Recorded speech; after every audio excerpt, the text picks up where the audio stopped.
1915 का वर्ष भारत के आजादी आंदोलन में बड़े महत्व का साल था। अफ्रीका से गांधी जी लौटे और देखते ही देखते एक गुलाम देश के करोड़ों लोगों की आशा का केंद्र बन गए। वैसे तो लोग ये महसूस करने लगे थे कि आजादी का सूरज भले ही कुछ देर से निकले मगर निकलेगा जरूर, और उनके इस विश्वास का आधार था पहले विश्व युद्ध का परिणाम।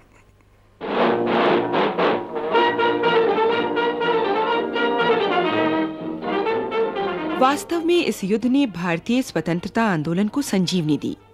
जंग के दौरान अंग्रेजी हुकूमत ने भारतीय सैनिकों की ताकत के बल पर अपनी शान बढ़ाई थी।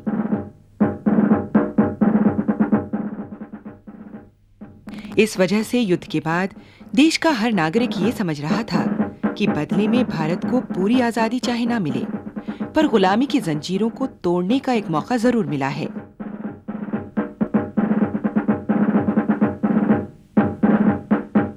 लेकिन अंग्रेजों ने निराश किया और देश का बच्चा बच्चा सिर पर कफन बांधकर निकल पड़ा।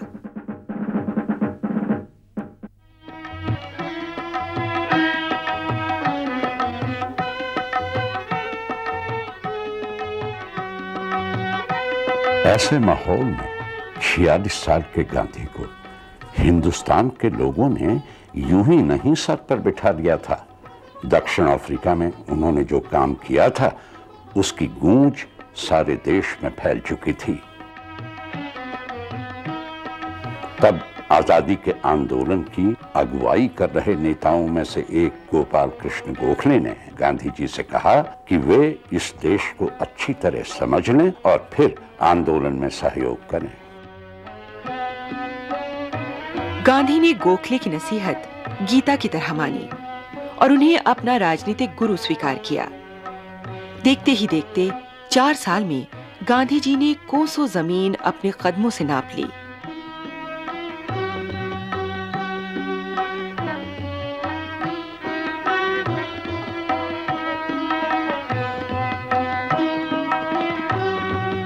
इस दौरान बिहार में चंपारण और गुजरात के काहिरा में किसानों के हक की लड़ाई वे जीत चुके थे और मध्य प्रदेश में कंडेल के नहर सत्याग्रह को भी अपना आशीर्वाद दे चुके थे।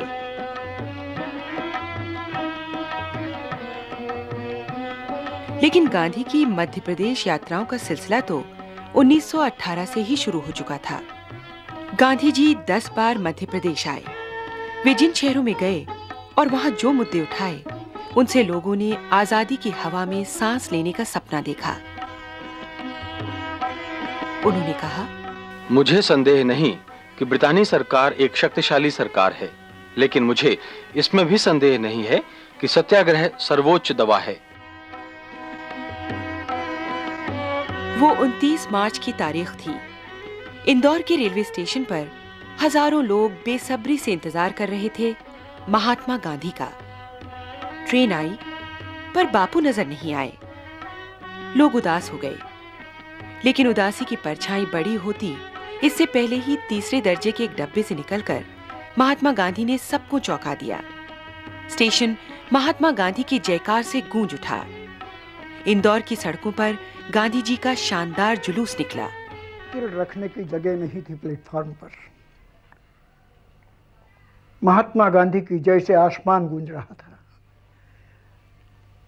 लोगों को ठेल पेल कर लोग किसी भी तरह जिस कार से बापू को ले जाया जाने वाला था उसके नजदीक पहुंचने की आतुरता से, और ऐसी आतुरता से जिसमें चाहे सामने वाला आदमी कुचल भी जाए लेकिन वो बापू के समीप पहुंच जाए, ऐसी आतुरता थी, विलक्षण आतुरता।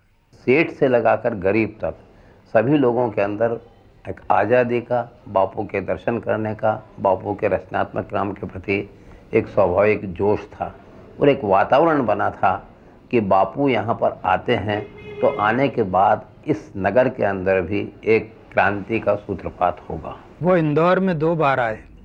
इंदौर में दोनों बार हिंदी साहित्य सम्मेलन हुआ, 1917 में महात्मा बनने के पहले और 1935 में, जबकि वो इस देश के सर्वमान्य नेता हो चुके थे।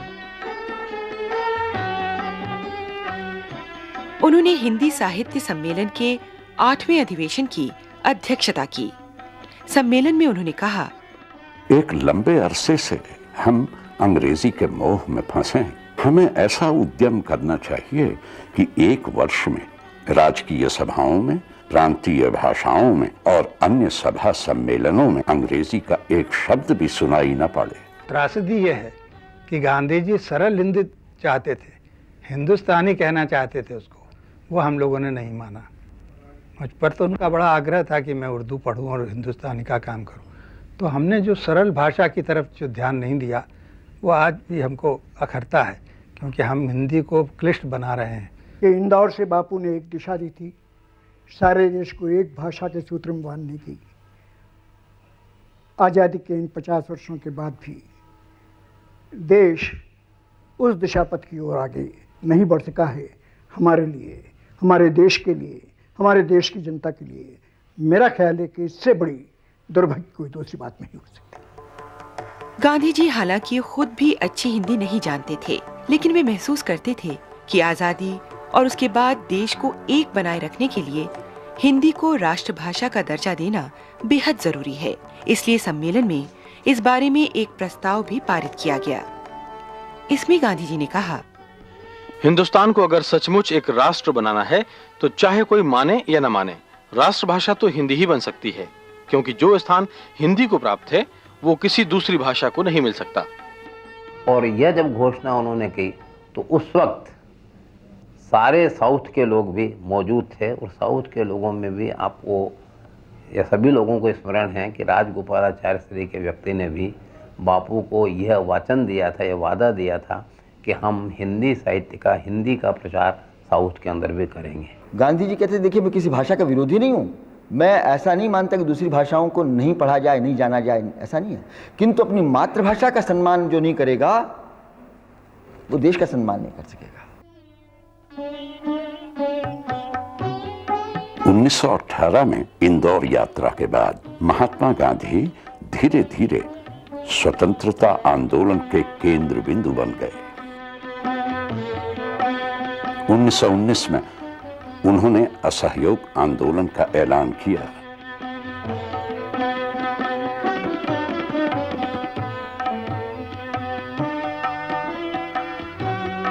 और अगले साल दिसंबर में भारतीय राष्ट्रीय कांग्रेस ने नागपुर अधिवेशन में इस आंदोलन को मंजूर कर लिया। गांधी जी इसका नेतृत्व करते हुए दिसंबर में ही रायपुर जा पहुंचे। छत्तीसगढ़ में चल रही स्वाधीनता की गतिविधियों का रायपुर प्रमुख केंद्र था। रायपुर में जब वो आए तब तो पहली बार आए थे वो, लेकिन गांधी जी के लिए उनके मन में एक श्रद्धा की भावना तो थी, और वो समझते थे कि ये संघर्षशील नेताओं में से हैं और हमारा नेतृत्व इनके हाथों में अगर है तो वो अधिक कामयाब नेतृत्व देने की क्षमता उनमें है। ये बात तो उस समय भी लोग समझते थे। गांधी जी जब आए तो तूफान की तरह आए, अपने उद्देश्य को सामने रखते हुए।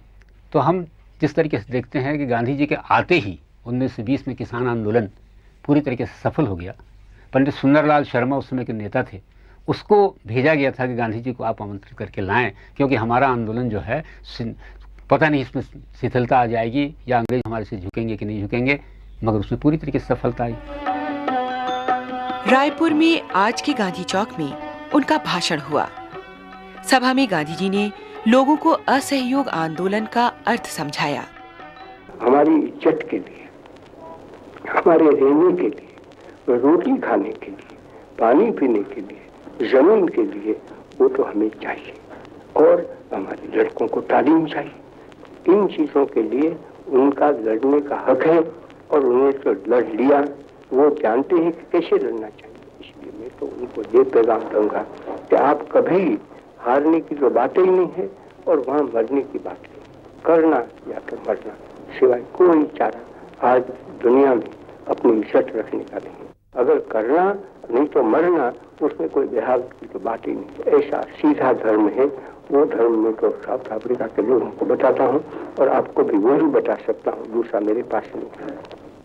अब तक देश भर में गांधी युग की शुरुआत हो चुकी थी। 1921 अपनी नई चमक के साथ छिंदवाड़ा में गांधी जी का स्वागत करने के लिए प्रस्तुत था। 6 जनवरी की दोपहर गांधी जी छिंदवाड़ा पहुंचे और सीधे महिलाओं की सभा में भाषण दिया। गांधी जी ने उनसे स्वराज फंड के लिए दान मांगा। सब स्त्रियों ने, लड़कियों ने, देखो तो हमारे घर के भी, बाहर के भी अपने पहने हुए जेवर उतार उतार के दिए थे। वहाँ गांधी जी को काफी चंदा इकट्ठा हुआ था। सब तरह की जनता उनके आंदोलनों में शामिल हो गई। पढ़े लिखे, बड़े संपन्न घरानों के लोग, मध्यम वर्ग के लोग, निचले मध्यम वर्ग के लोग, गरीब तबके के लोग, मजदूर, किसान और यहाँ तक कि बूढ़े, जवान, अधेड़, महिलाएं और बच्चे तक शामिल हो गए। एक ऐसा विचित्र आंदोलन था, दुनिया में ऐसा हुआ ही नहीं कभी। छिंदवाड़ा में ही शाम की सभा में गांधी जी ने खासतौर पर सांप्रदायिक सद्भाव के बारे में अपने विचार व्यक्त किए। जब उसके हम बनते हैं ना, तो डर के मारे बन जाते हैं। डर छोड़ते, मुसलमानों को डर छोड़ना चाहिए, हिंदू का, सिख का, सिखों को, हिंदुओं को, मुसलमानों का डर छोड़ना चाहिए। सिखों और हिंदुओं को आपस में डर छोड़ना चाहिए। जब हम बुज़दिल मिट जाएंगे तो डर भी हम छोड़ देंगे। तब तो पीछे बनना चाहते हैं तो हम बड़ी भारी मिलिट्री ताकत बन सकते हैं। ये वो दौर था जब गांधी जी देशवासियों के दिलों की धड़कन बन चुके थे।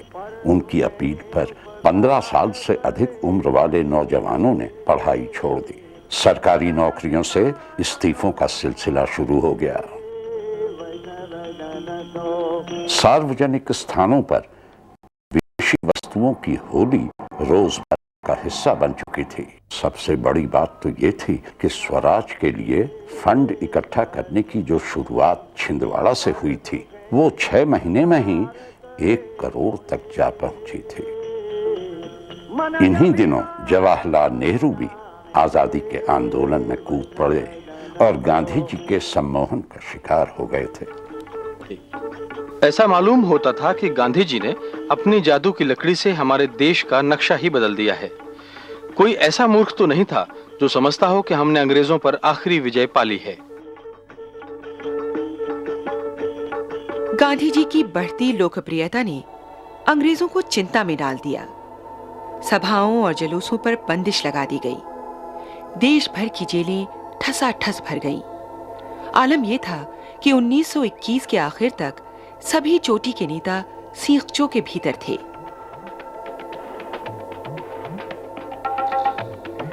लेकिन गांधी जी सिवनी और जबलपुर में लोगों को स्वराज का संदेश देते घूम रहे थे।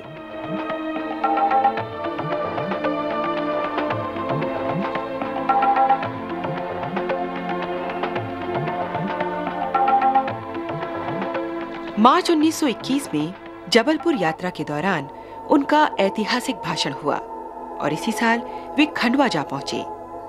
खंडवा में उन्होंने लोगों को समझाया कि खादी का उनके जीवन में क्या महत्व है। जो विदेशी कपड़े नहीं छोड़ना चाहते, उनसे मैं मिलना भी नहीं चाहता।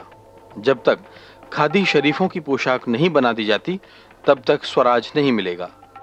बच्चे लोग सब गए तो बहुत प्यार से उनको बिठाला और पूछने लगे तो वो बोलने लगे कि क्या है, तुमको अच्छा लगता है, क्या होता है? तो उन्होंने कहा हम आपको गाना सुनाएं। बोले हाँ सुनाओ। तो क्या सुनाए? तो कपड़े विलायती को अब तो तलाक दे दो, सब खून चूस रहे हैं, जल्दी यहाँ से खदेड़ो।